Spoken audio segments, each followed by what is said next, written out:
கும்பராசி. கும்பராசிக்கு வந்து பார்த்திங்கன்னா உங்களது ராசி அதிபதி சனி.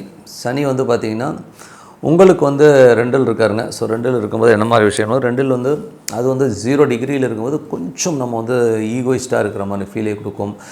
ஒரு பிடிவாதத்தால் ஒரு சில விஷயங்கள் இழப்பதற்கான வாய்ப்பு இருக்குன்னா கொஞ்சம் கவனமாக இருந்தது ரொம்ப ரொம்ப நல்லது. அதுக்கப்புறம் பார்க்கும்போது உங்களுக்கு 2ஆம் அதிபதி. ஸோ 2ஆம் அதிபதி வந்து உங்களுக்கு 6ல் வக்கரமாகிறது, அதுவும் இந்த எட்ஜில் இருக்கிறது தான். ஸோ குடும்பத்திலும் பார்த்திங்கன்னா பேச்சிலும் ஒரு பிடிவாதம் இருக்கும். ஏன்னா வக்ர கிரகங்கள் வந்து ஒரு பிடிவாதத்தை கொடுக்கும். பெரிய வருமானம் தான் நான் அப்படி தான் அப்படின்னு சொல்லிட்டு ஒரு ஈகோ கொடுக்கும். ஸோ அந்த ஈகோவை மட்டும் விட்டுட்டு மௌனமாக இருந்தீங்கனாலே போதும், நிறைய விஷயங்களை நீங்கள் சாதிக்கலாம். 3 மற்றும் 10ஆம் அதிபதியான செவ்வாய் 10ல் ஆட்சி பலத்தோடு இருக்கும்பொழுது இளைய சகோதரருக்கும் உங்களுக்கும் ஒரு சின்ன ஒரு கான்ட்ரவர்சி ஸ்ட்ரெஸ்ஸஸ் வர்றதுக்கான வாய்ப்பு. புதிய ஒப்பந்தங்கள் கையெழுத்து போகிறதுக்கு முன்னாடி 1க்கு 4 வாட்டி பார்த்து படித்து பண்ணுறது ரொம்ப ரொம்ப நல்லது. 4 மற்றும் 9ஆம் அதிபதியான சுக்கிரன் 9லே வந்து ஆட்சி பலத்தோடு இருக்கும்போது சிறப்பான விஷயங்கள் இருக்கும். அப்பா அம்மாவுக்கு நடுவில் வந்து சின்னதாக ஒரு கான்ட்ரவர்சிஸ் போகலாம். அதனால் கொஞ்சம் கவனமாக இருக்கும். சொத்துக்களை ஏதாச்சும் வாங்குறீங்கன்னா அதில் வந்து ஒரு சின்ன ஒரு டிஸ்பியூட்டோ ஒரு டென்ஷனோ வரும். ஸோ அதனால் அதை மட்டும் கொஞ்சம் கவனமாக பார்த்துக்கோங்க நிலபுலங்களில்.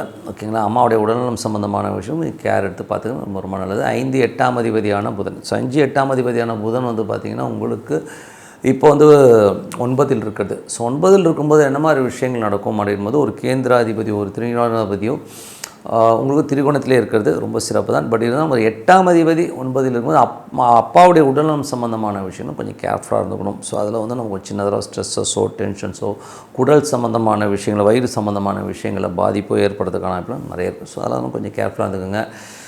கும்ப ராசிக்காரர் வந்து இன்னொரு மாதிரியான விஷயங்கள் என்னென்னா உங்களுடைய 6ஆம் அதிபதி வந்து பார்த்திங்கன்னா உங்களுக்கு வந்து சந்திரனாக இருக்கும்போது பெரிய லாபங்களை அள்ளித்தரதுக்கான இப்போ ரொம்ப நல்லா இருக்குங்க.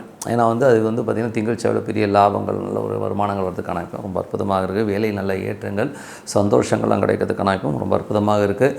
7ஆம் அதிபதியான சூரியன் வந்து 10ல் இருக்கும்போது கணவன் மனைவிகளோட தேவையில்லாத ஒரு வாக்குவாதங்களோ ஒரு ஸ்ட்ரெஸ்ஸஸோ டென்ஷன்ஸோ வரும். பேச்சுவார்த்தைகளோ கொஞ்சம் கடமுடாக பேசுவீங்க, கொஞ்சம் அவாய்ட் பண்ணிங்க. மற்றபடி எல்லாமே சிறப்பு தான். 8ஆம் அதிபதி வந்து 9ல் இருக்கும்போது தந்தையாரோடைய உடல்நலம் சம்மந்தமான விஷயம் ரொம்ப கேர்ஃபுல்லாக இருக்கணும். அதுக்கப்புறம் பார்க்கும்போது தொழில் ரீதியான விஷயங்களும் ரொம்ப கேர்ஃபுல்லாக இருந்தது ரொம்ப ரொம்ப நல்லதுங்க. ஸோ மற்றபடி என்னங்க என்னை பொறுத்தவரை வந்து பார்த்திங்கன்னா